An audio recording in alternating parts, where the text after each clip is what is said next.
ด่วนมือวานนี่พอลูกครูบุญอาอายสักกุลณพรพอนกพงศกรซ่อมใหญ่อยู่ที่โรงเรียนเพื่อจะต้อนรับพระเทพและจะมีโอกาสเป็นสิริมงคลต่อตระกูลนกพงศกรได้ไปล้ำอยู่ต่อหน้าพระเทพทานผู้ชม FC แฟนคลับคนลุกเลยค่อยสบายดี FC ของเจเบาลาวทั้งสองฝั่งของ FC ของอาไอสกุลนพรและก็ FC พอนกพงศกรมาพบมาพ่อกันคลิปนี้ผ่านผู้ชมเป็นเรื่องเล่าดีๆก่อนหน้านี้เจเบาลาวจำได้แล้วประมาณ4 เดือนบอกประมาณ 3-4 เดือนก่อนหน้านี้ทั้งพระเทพเพิ่นได้ทรงผู้แทนของเพิ่นมาตรวจตาโรงเรียนมาบอกกับโรงเรียนนี่ไว้แล้วว่าพระเทพเพิ่นจะลงมาเยี่ยมยามโรงเรียนหลังนี้ว่าสนิทให้ทุกคนเตรียมไว้ตอนนั้นก็เป็นกระแสข่าวฮือฮาที่เจบอลาวก็เฮ็ดไปคลิปหนึ่งก่อนหน้านั้นแล้วแต่เจบอลาวก็คิดว่าเขาน่าจะ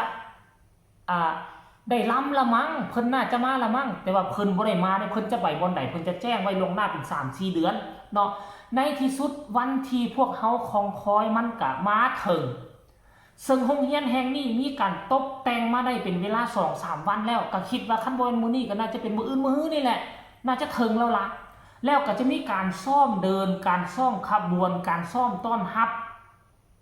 ของน้องๆนักเรียนและครูบาอาจารย์อยู่ในโรงเรียนตัวนั้นและที่สำคัญที่สุดพวกเจ้าฮู้บ่เป็นพ่อนกพงศกรกับน้องอาอายนั่นเอง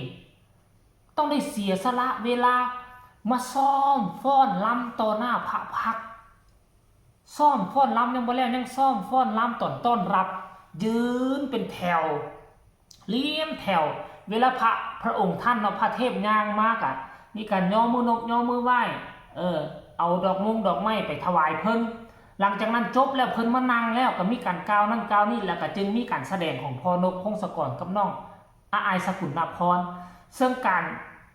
บ่แน่ว่าเขาเจ้าจะใส่ชุดเพชรบ่มาแสดงครั้งนี้แต่ว่าการซ้อมมื้อวานนี้นั่นน้องอาอายก็ใส่ชุด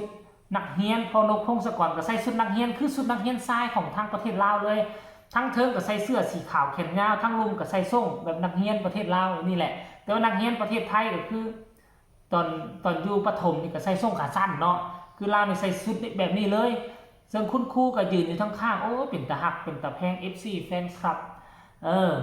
อยากให้ทุกคนไปเห็นคลิปนี้น้ำกันเนาะไปเบิ่งคลิปนี้แล้วจึงมาพ้อกันในช่องต่อไปไปชมมาพร้อมกันเลยได้เบาเอาอุตส่าห์เท้าบารมชาย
อันนั่นคือคลิปวิดีโอสั้นๆของนกพงศกรกับ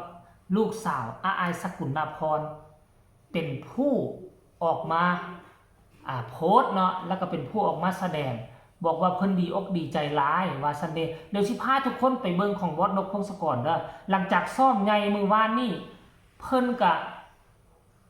ได้มาโพสต์ความรู้สึกว่าซันเดย์พงศกรเดี๋ยวเบิ่งกันนะบางกี้นี่เห็นบ่บางกี้นี่ค่อยเข้าไปสอดส่อง 10 ชั่วโมงที่ผ่านมานกพงศกรมาโพสต์ว่าเห็นบ่นอนบ่หลับนอนรับบ่นอว่าซั่นผมกับลูกเป็นเกียรติต่อครอบครัวเสียงวิหกอลังการโชว์มากๆที่ได้ล้ำต่อหน้าพระพักตร์พระองค์ กับล้ำนางอุสาบาทบ่อุสาบารสครับผมคันอ่านผิดต้องขออภัยเด้อนกพงศกรออกมาโพสต์แบบนี้แต่นกพงศกรฮู้บ่